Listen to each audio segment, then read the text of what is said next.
Ipinapasta ko na nga yung mga ngipin ko. Dahil sa sobrang lalim na ng sira nito, pwede na ako magtanim ng kamote. Kuya G, no choice ka. Ipapasta mo na talaga yan. Hello sa inyo mga ka-G!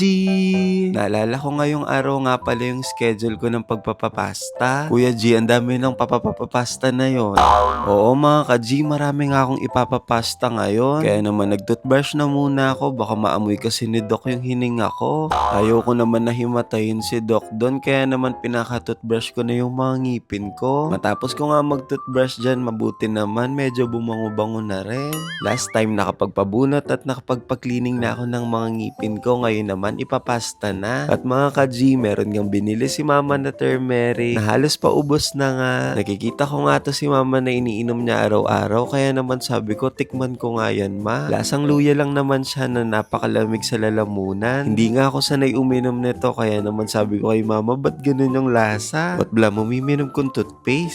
Nagpaalam nga lang ako kay Eliza dyan na sabi ko sa kanya, aalis lang ako sandali para magpapasta. Sabi ko pa kay Eliza dyan, di ba ayaw mo naman sumakit yung ngipin ni kuya? No-comment nga lang siya dyan, kaya naman sabi ko, manood ka na lang ng TV habang hinihintay mo ako. Diyos ko, mama, nang pemagsak na mag-voice over ko, Kenny. Lumabas nga muna ako ng bahay dyan para i-check yung weather. Dito sa amin, pag pumunta kayo, dapat marunong kayong yumuko kasi madadaanan ninyo yung mga paninda ni mama o kaya naman yung mga nakasampay. Mga ka-G, pasensya na po kayo kung maliit lang yung tirahan namin ha. At ayan mga ka-G, napakalakas nga ng ulan ngayon. Tinatamad nga talaga ako magpunta sa dentista dyan. At dali-dali na nga rin akong pumasok ng bahay dyan dahil sabi ko kay Eliza kung hindi lang importante yung pag-alis ko ngayon, matutulog na lang ako. Aminin ninyo mga ka-G, pag ganitong umuulan, masarap lang humiga. Pero Kuya G, tumayo ka na dyan dahil si Doc talaga naghihintay na sa'yo. Nagdesisyon na nga akong tumayo at kumuha na ako ng sapatos, jersey at medyas. Dahil ang plano ko, pagkatapos ko magpapasta, magpapapawis ako. At matapos nun, dumiretso na ako sa labas. Sinuot ko nga lang yung kapote ko dyan, tapos nag-helmet na rin ako. Habang tinititigan ko nga yung ulan, grabe, tinatamad talaga akong umalis. Pero no choice, kailangan na talaga nating pumunta sa dentista. At matapos ang 5 minutong pagdadrive, nakarating na rin ako dito sa Acudent Dental Clinic, dito sa branch nila sa Magalang, Pampanga. Pumasok na nga rin ako agad dyan. Pagpasok ko nga dyan, tinanong ko agad ko nandito ba si Doc Noel. Malamang Kuya G, nandyan siya kasi siya yung magpapasta sa'yo. At shoutout nga pala kay nanay na magpapabunot din. Follower daw natin siya mga ka-G. Matapos nga lang ilang minuto, pumasok na rin ako agad dito sa clinic ni Doc. Mga ka-G, may gusto nga pala akong sabihin sa inyo. Alam niyo, napakabilis talaga ng panahon dahil next month birthday ko na nga. Oo mga ka-G, September yung birthday ko. At mga ka-G, hulaan ninyo kung kailan yung birthday ko. Ang makakahula, sige, meron akong surprise sa inyo. Kaya naman hintayin ko sa comment section yan ha. Going back dito sa video, tinatanong nga ako ni Doc dyan kung ano daw ba yung nararamdaman ko. Diyos ko, si Doc kung kailan may mga nakalagay sa ngipin ko, dun niya ako kakausapin talaga.